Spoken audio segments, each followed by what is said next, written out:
నమస్తే అండి. ఎలా ఉన్నారండి? అంతా బాగున్నారా? నేను కూడా బాగున్నాను. మరి ఈరోజు చింత చిగురుతో రెండు రకాలు చేశాను. నిల్వ ఉంచుకునే విధానం ఎలాగనో చెప్పటం, వీడియోలు తీయడం జరిగింది. చింత చిగురు వచ్చిన నాలుగు కూరలు వండుకుంటాం కదా.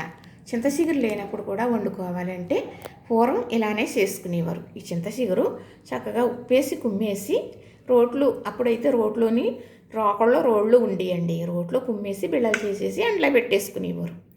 మరి అవి ఎండిపోయిన తర్వాత బిళ్ళలు అయితే 2 రోజులు ఎండుతాయి. లేదు ఇలా చింతకూర పట్టుకెళ్ళి ఒక గుడ్డ మీద వేసేసి తాటాకు సాపలోనూ కొబ్బరి సాపలు ఉండేవి.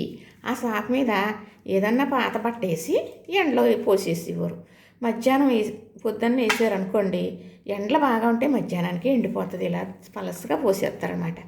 ఎండిపోయిన తర్వాత చక్కగా నలిపెడితే ఇలా పొడం వచ్చేది. చూసారా? ఇది అలాగా ఎండబెట్టి చేసిన పొడం.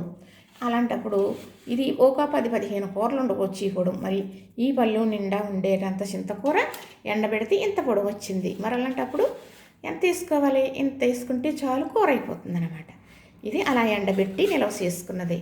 మరి అలాగా ఉప్పేసి కుమ్మి బిళ్ళలు చేసి ఎండబెడితే ఎండిన బిళ్ళలు ఇగో ఈ చింతకూర బిళ్ళలు అంటారనమాట. ఒక బెత్తాయింపు ఓ బిళ్ళేసుకుంటే కూర అయిపోతుందని లెక్క. ఇంకా పెద్ద చేసేవారు, ఒక బిళ్ళేసుకుని వండుకునేవారు. నేనైతే తొందరగా ఎండాలి కదా అని చిన్నవి చేసాను. ఈ 2 బిళ్ళలు వేసుకున్నాం అనుకోండి, 4 మనుషులకు కూర అయిపోతుంది చక్కగా. ఈ చింతకూర బిళ్ళలు, ఇది చింతకూర పొడుం. చూసారు కదా? చింత చిగురు ఎండబెట్టిన పొడుం, చింత చిగురు కుమ్మి చేసి బిళ్ళలు. ఇవి సంవత్సరం అంతా ఇలానే ఉంటాయి. చక్కగా మనం ఫ్రిడ్జ్లో పెట్టవలసిన పని అస్సలే లేదండి. ఒక గాజీసాలో పెట్టుకుని భద్రపరుచుకొని అలా ఉంచేసుకోవడమే. మనకి చింతకూర రావడం ఆగిపోతుంది కదా, అప్పుడు మనం ఈ బిళ్ళలో ఈ చింత చిగురు వండుకోవచ్చు. ఇవన్నీ మీస్తుందనుకో, చింత చిగురు బిళ్ళలు ఉన్నాయి కదా, కూర వండుకుందామా లేదా చింత చిగురు పొడి వేసుకుని వండుకుందామా అని నేనైతే కష్టపడి చాలా అవస్థపడిపోయి ఈ చింతకూర వచ్చిన నాలో కూడా ఎండబెట్టి పొడం చేసి ఇలా బిళ్ళలు చేసి నిలవ చేసి దాచేదాన్ని. ఒకరోజు ఉండేనో లేదో నాకు తెలియదు, కానీ పిల్లలకి ఇవ్వటం, ఎవరికన్నా ఇవ్వటం, అలాగా నా దగ్గర చింతకూర పొడి ఉంది చేశానని పట్టుకెళ్ళమని వాళ్ళు అడిగినా అడగకపోయినా అలా చేస్తూ ఉండేదాన్ని అండి. ఈ సంవత్సరం ఇంకా ఓపిక అనేది నశించిపోయింది. మనస్స చేయలేకపోతున్నాను, చేసే శక్తి ఉంచటం లేదు. అందుకు చేయలేక ఆగిపోయానండి. పచ్చళ్ళు కానీ వడియాలు కానీ ఇలాంటివి కానీ అన్నీ తగ్గిపోయాను. ఏదో కొద్దిగా మన వీడియోల కోసం చేయడం పెట్టడం జరుగుతుంది. చూసారు కదా? చక్కగా ఇప్పుడు ఈ చింత చిగురు ఉందనుకోండి, చక్కగా చికెను మటను తెచ్చుకుని వండుకోవచ్చు.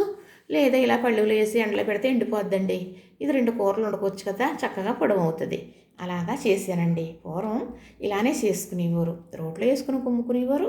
మరి రోట్లో వేసుకుని ఏదన్నా దంచుకోవడం, ఏదైనా రోల్తోటే వాడుకోండి. ఇప్పుడులాగా మనకు మిక్సీలు అన్ని సౌకర్యాలు ఉన్నాయి. అప్పుడు అలా ఉండేవి కాదు.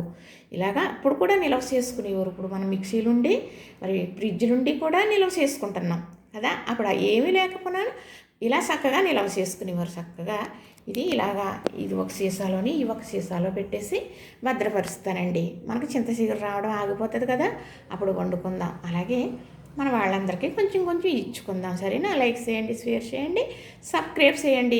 పూర్వం నిల్వ చేసే పద్ధతి మాత్రం ఇదేనండి. ఇలాగే చేసేవారు. నాకు ఇలాగే తెలుసు, అందుకు మీకు చేసి చూపించాను.